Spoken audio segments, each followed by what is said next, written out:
Hi everyone, it's Tuesday's video. It's definitely Tuesday. I've double checked that so we can tick that off. The voice, yeah, not exactly perfect, but it's slowly getting there. Got a glass of water here that will hopefully keep me right over the next 15 minutes or so. And in terms of stuff to chat about, we have loads and loads. That's not always been the case in recent weeks, but on today's video, there is plenty. We've got a chat about Mark Lawwell. We've got chat about Jota. We've got a potential look at what the Champions League could look like next season, with Celtic, of course, involved in the group stage, referee appointments, McGree, and much, much more. What else could you want?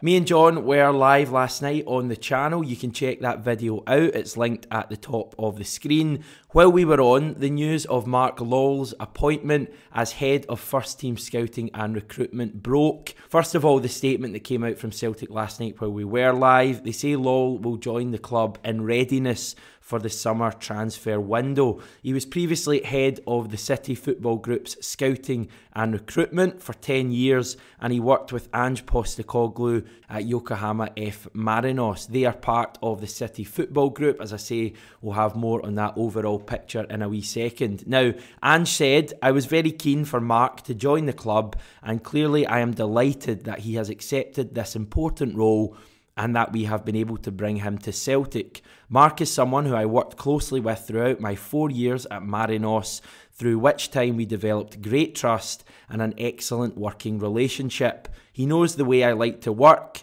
the way my teams play, and the particular player profile which this requires. I have said before that I didn't want to make changes just for the sake of it, but we always aim to build and develop everything we do, and in bringing Mark in, I know we have made an appointment which will be hugely beneficial for us moving forward." So this is someone who Ange knows, it's someone who Ange trusts, and Ange says that himself. And I think before we go kind of in depth on Mark Lawwell and what his connections to Celtic are, I think the one thing I want to get across is that if it's someone Ange feels is a good appointment for the club, then I am happy to trust Ange with that. He's proven already in his time at the club that he's a very good judge of characters, both players and non-players, and I trust Ange's vision completely on this. And if he thinks it's good for Celtic, then I trust him in that. Not that Ange would really care if I didn't trust him at all. I think he's quite a driven guy and he doesn't really need much validation, but if it does matter to him, I'm fully behind the appointment, if Ange is. Now, I know plenty won't be happy with the perceived nepotism here. His surname is Lawwell. He's the son of Peter Lawwell. I do think, though, there's an argument that perhaps Celtic wouldn't have been able to appoint someone of this calibre, someone who's been working in a very senior role at the City Football Group for a decade, if he didn't have these links to the club. And I think using the contacts you have, even if they're family contacts, to your advantage is very different to a jobs for the boys culture. It's pretty well known now that Mark Lawwell, and I suppose Peter Lawwell as well, played quite a big part in Ange coming to Celtic. Ange wasn't Dom Mackay's man, as we were told at the start of the season. The connection here was the City Football Group and the fact Ange had been working at Yokohama F. Marinos, clearly having these dealings with Mark Lawwell, and given that Peter Lawwell was still at Celtic at that point, albeit just about to exit, when the Eddie Howe stuff fell through, that was when we went for Ange. Just moving on now and giving you a brief overview of what the City Football Group is. You may well have heard of the City Football Group. In fact, I'd be pretty surprised, no matter where you are on the planet, if you haven't heard of the City Football Group. You may not totally know what it is and who's part of it. Basically, it's a company that owns several football clubs around the world. It's not as well known as the Red Bull Football Group, mainly because I think the City Football Group doesn't attract the same controversy as the Red Bull clubs seem to do. But the City Football Group is arguably more successful. The biggest club they own, and kind of the founding member of it is Manchester City with 100% stake. They also own or part own the likes of New York City FC, managed of course by Ronny Deila, Melbourne City FC, Yokohama F Marinos, where we got Ange from, Girona FC in Spain, and many more in the likes of Uruguay, China and India. Straight away there's been 2 links to Celtic: Ronny Deila, Ange Postecoglou. Jack Hendry was also loaned out to Melbourne City from Celtic a few years ago, and I don't think this is a coincidence at all. Celtic aren't formally part of the City Football Group. Of course, our fans would never go for that at all. But at times over the past decade, we may as well have been.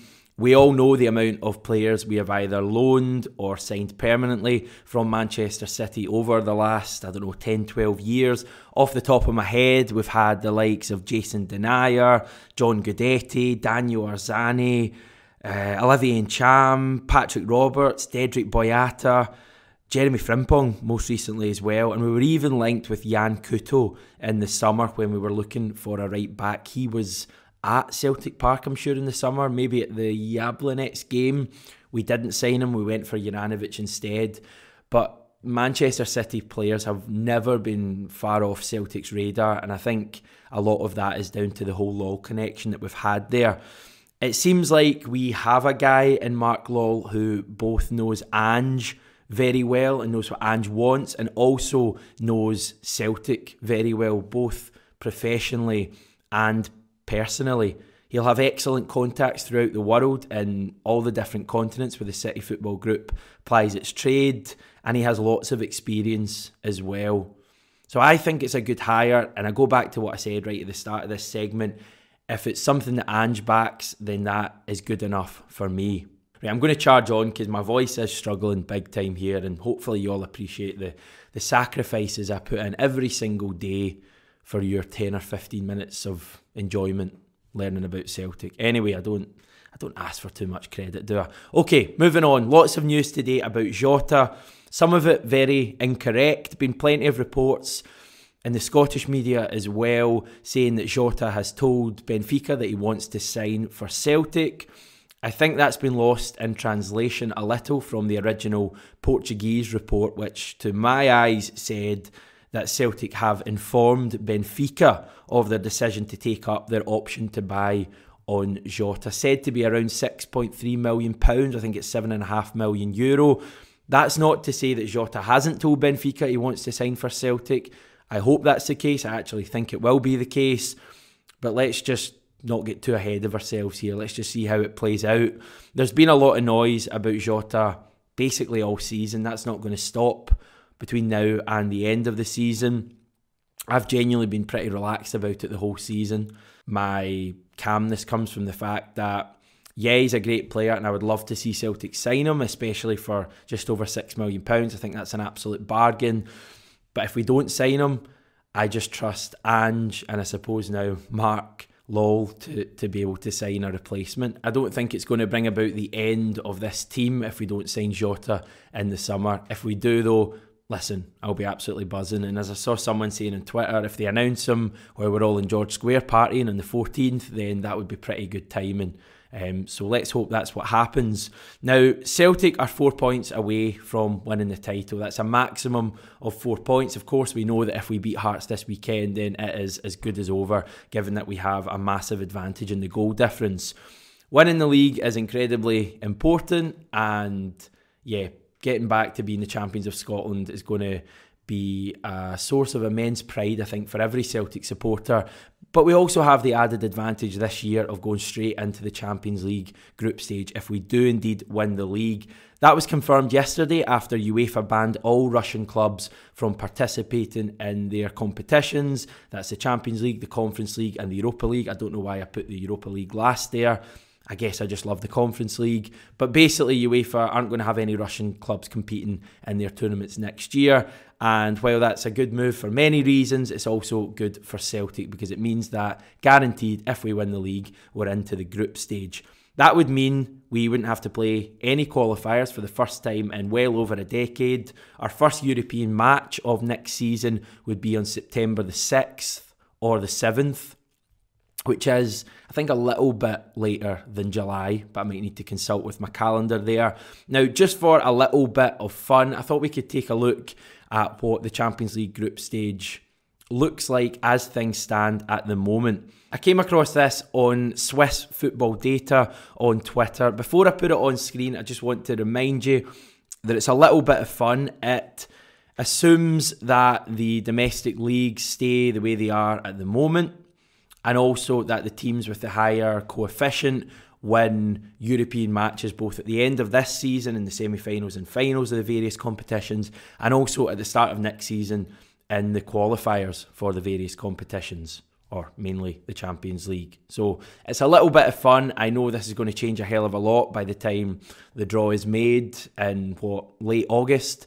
But as I have said, I think for the 4th time now, it's just a bit of fun. So if I see one comment below, one comment saying that such and such team shouldn't be in there or they won't finish there, then I'm not going to be very, very happy. So please, little bit of fun, everyone. Here are the pots. Now, as you can see, we'll be in pot 4. Rangers also assumed to be in there, coming through their qualifiers in the non-Champions route. Pot 1 is made up of the Champions League winner, assumed to be Man City, the Europa League winner, assumed to be the wonderful, always loved them, RB Leipzig, and the domestic league winners in Germany, Spain, Italy, France, Portugal, and the Netherlands. The other pots are then ranked in order of the coefficients, and there's a lot of big names in there. So have a wee look, pause the video now if you want, study it all, and let me know in the comments below who you want Celtic to play most in the group stage. It's very exciting indeed. And also, if you have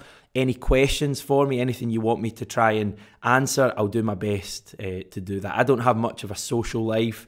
I tend to spend my weekends looking at coefficient charts and that kind of stuff. But that could be useful to you. If you have any questions, let me know below and I'll get back to you.